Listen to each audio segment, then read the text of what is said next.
Salut à toutes et à tous et bienvenue pour ce petit vlog rapide de 9 trous tourné en juillet dernier sur le sympathique golfe de l'Audet en Bretagne. Je racle un peu les fonds de disque dur, c'est vrai, mais je suis certain que vous prendrez plaisir à mater cette partie sur un terrain en parfait état et surtout où il fait beau et chaud, ce qui n'est pas de refus alors qu'on se trouve en plein cœur de l'hiver. Comme d'hab, un peu de soutien à la chaîne avec le like habituel et on est parti pour ce premier drive sur le retour du golf blue green de l'Audet.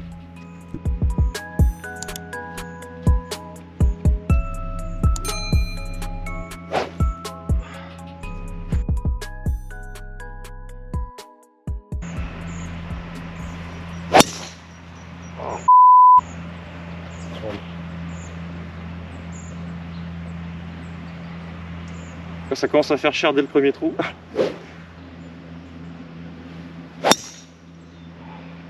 Le petit poulouk du matin, à rechercher du relâchement, j'en ai oublié l'engagement, grand classique. En plus dans ma tête, je lève les yeux, je vois ce que je dois faire, mais je regarde même pas à droite et à gauche parce que c'est large et en fait je me mets pas le danger dans la tête. Ne le mettant pas dans ma tête, j'y pense et je me dis, j'ai vu un truc à gauche, je crois que c'est des piquets blancs et je frappe en me disant ça en fait. Et en me disant que le trou est long aussi, même si j'ai le shot dans l'esprit quoi. Donc ce micro-virus m'a fait déjouer, c'est trop bizarre. Il me reste petit 140 en montée je pense. Ouais, 142. Juste un coup de fer 8 au fait. Je pense qu'elle est pas mal. Ok. Alors c'est marrant ça, on arrive au green. Et en fait j'ai fait un bon coup. J'ai un peu de boguer. C'est pas mal. Et là pour le coup, comme vous le voyez, une énorme butte juste devant le green qui protège les balles qui arrivent en roulant et qui peut aussi faire kick en avant quand vous pitchez derrière la butte et surtout qui fait dégueuler les balles quand vous arrivez en roulant vers les bunkers à droite et à gauche. Donc ce trou fait 393 mètres, donc oblige à attaquer pour la plupart des joueurs avec un coup roulé et il se met un gros téton pile dans l'axe. Et du coup voilà, derrière par contre grande place. Donc là vraiment ça rend exigeant le trou juste à cause de cette butte. Donc un tout petit mouvement de terrain comme ça peut absolument tout changer dans la physionomie d'un trou, sauf quand vous mettez un fer 8 pour arriver sur le green comme moi. Et dans ce cas-là pas de souci puisque je pitch directement dessus.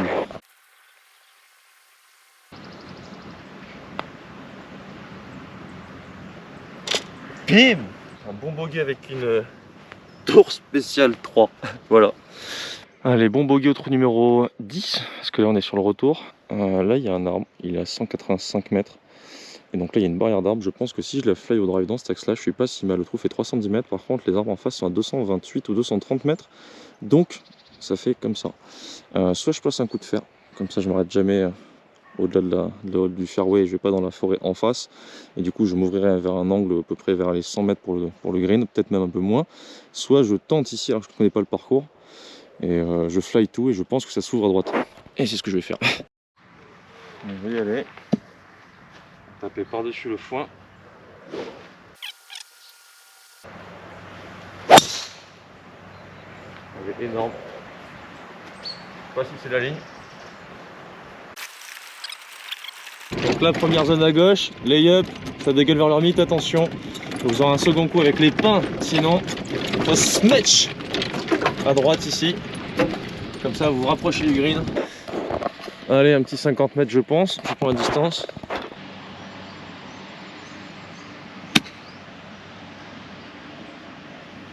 C'est une belle gratte. C'est très très beau.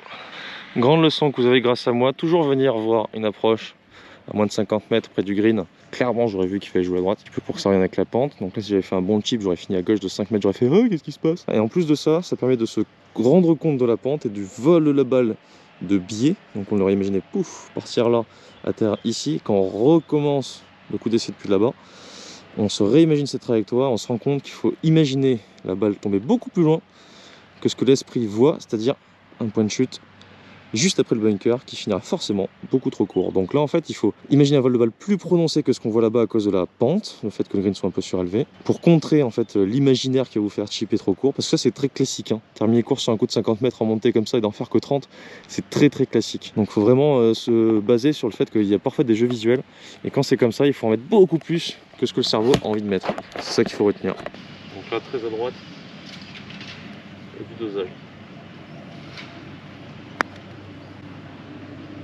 Pas du tout assez à droite.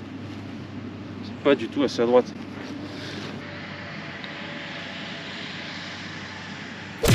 un bon bogey de famille. Ah, celui-là par contre il est plus relou que le premier quoi.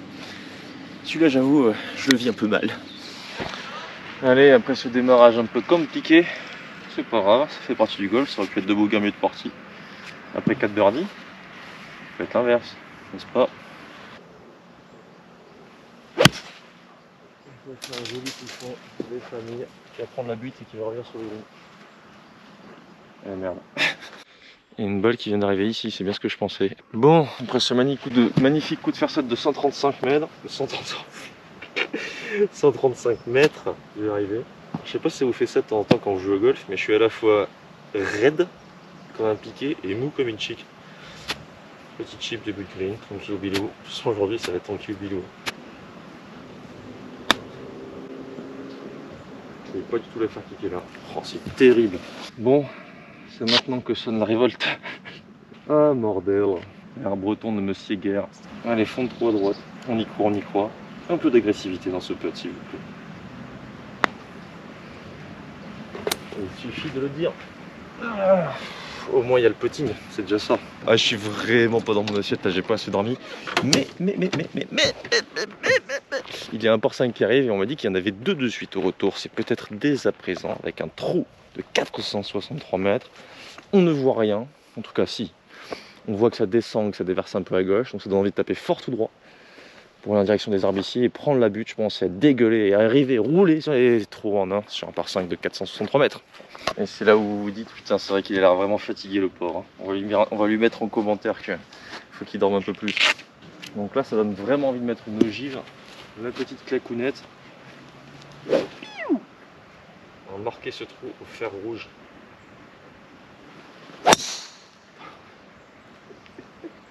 Oh mais non! Oh merde! Ah, ça commence à être plus drôle là, c'est quoi cette histoire quoi? Oh, déjà premier trou, j'ai l'impression de déchirer un billet de 5. Là il y a moyen que j'en déchire un autre. Je crois qu'elle est restée quand même, tellement elle était mal tapée. Ah, c'est la clacounette qui est un peu ripée là, j'avoue. Ah c'est dur aujourd'hui. Oh là là. Je te dis elle est parfaite celle-là. Bon, on va espérer faire birdie quand même avec la première.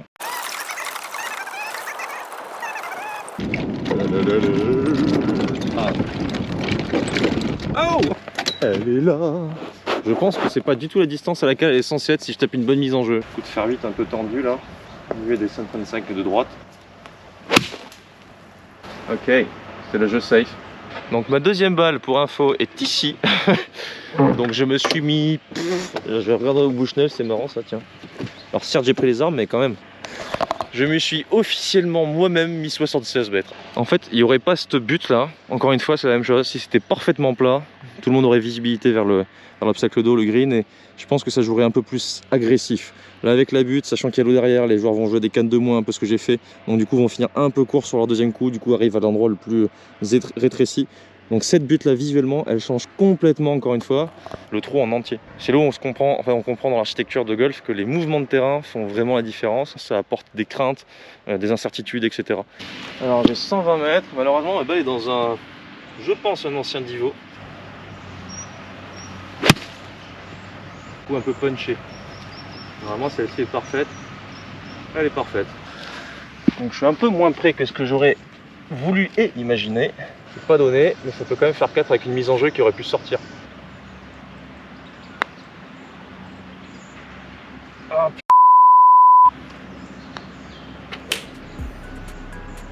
ça fait un bon part quand même après la mise en jeu. Hein. On temporise, on temporise. Vous n'avez pas idée de la concentration que je mets pour essayer de dire des propos cohérents. C'est assez terrible. Et là, c'est très beau. Ok. Donc là, deuxième par 5 de suite, c'est ce qu'on m'avait dit. Ça commence par 2 par 5 à l'aller. Ensuite, au retour, il y a 2 par 5, 2 rangs. 2 trous, somme toute, on va pas dire simple, mais qui dans les cartes de score des bons joueurs peuvent faire des birdies. On l'a vu au trou d'avant, n'est-ce pas? Alors du coup, là, c'est tout droit. Ah, on fait un swing un petit peu engagé, quoi. Cool, ça fait du bien. Bon, j'ai 221 mètres. Je pensais que j'aurais moins.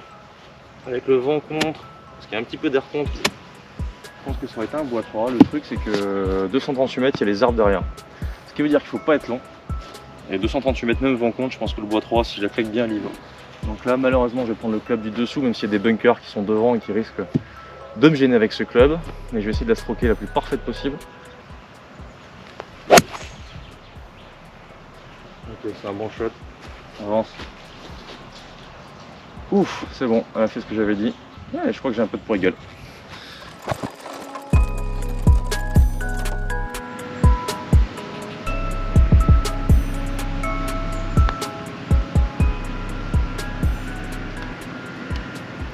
Un petit birdie facile, ça fait du bien.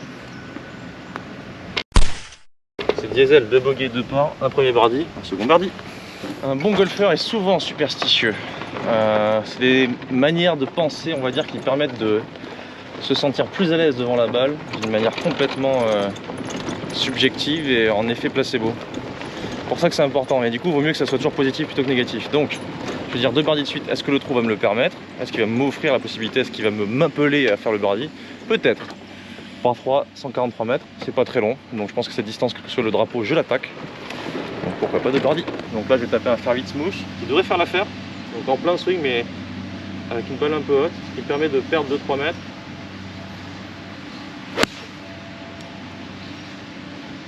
Je pense que c'est pas mal. C'est parfait. Tu es heureux en regardant cette vidéo? Tant mieux. Alors j'ai une bonne nouvelle pour toi, tu seras encore plus heureux en téléchargeant les mémos de Flo. Ce sont de petits documents téléchargeables donc gratuitement qui s'affichent en haut à droite de ton écran. Ils sont également dispo en description de la vidéo. Ils sont là pour t'aider dans ton golf, alors n'hésite pas.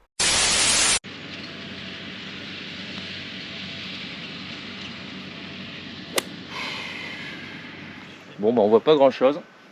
Et quand on voit pas grand chose, on tape fort dans le ciel. Non. Très sérieusement, ça tourne un chouille à gauche, il y a quand même une mire qui n'est pas placée pile dans l'axe. Je pense que c'est pour l'axe des jaunes, pas l'axe des blancs, donc on va viser un peu plus à droite que l'endroit où il y a des mires. On va voir le tiers droit.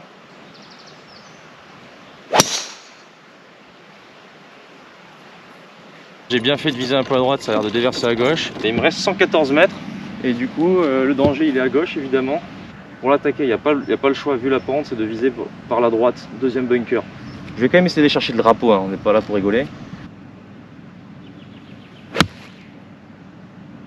comme ça, normalement elle est parfaite.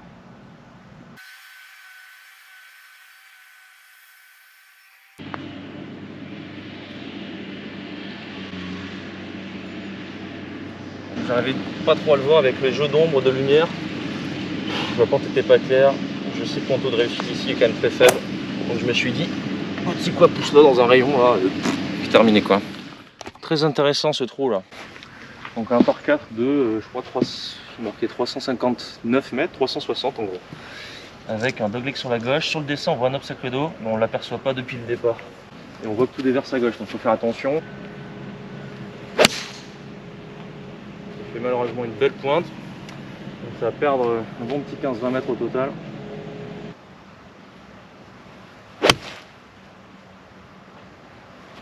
Celle-ci, elle peut être très sexy. Ce putt me semble très plat. Très plat. Tout petit droit de gauche. Je faisais fond droit. Donc je vais partir à gauche au début. Et ensuite rester à plat.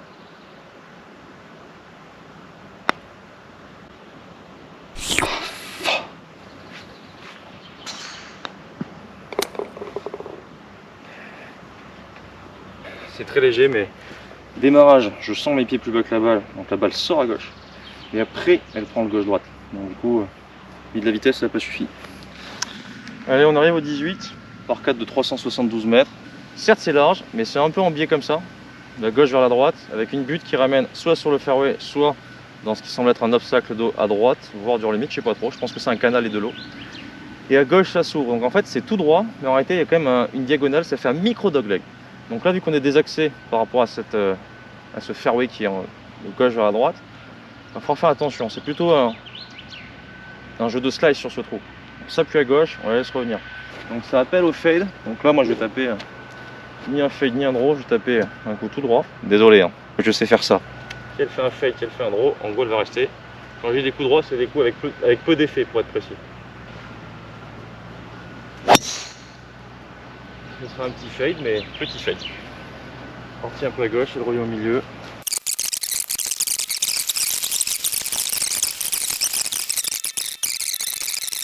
Je perds le fil de mes pensées, c'est un truc de ouf. Bon, je vais beaucoup trop loin. On va partir d'un truc beaucoup plus simple, pragmatique. C'est un coup de golf. J'ai 122 mètres, 121 à la balle. Je vais taper un tout petit pitch. Allez, moitié-moitié engagé. Ici. Et je tourne.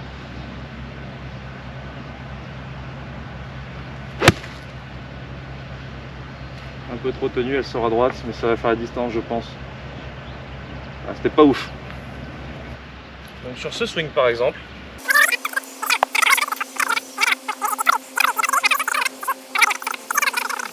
tout ça pour dire que c'est de la merde. Donc putt pour birdie pour revenir dans le par sur cette allée laborieux, surtout le début. Je la pousse à droite comme un...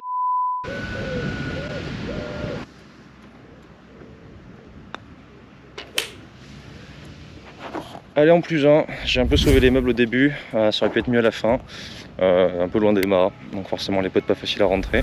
Mais c'est pas simple, il y a des angles à trouver et tout sur le retour, la 16-17 pas simple. Je suis un birdie quand même sur un par 5, donc ça c'est cool. J'aurais pu faire un autre birdie sur le par 5, j'ai pas raté mes mises en jeu, donc j'ai quand même raté pas mal de coups au début. Donc j'aime bien ce retour de le golf de l'OD.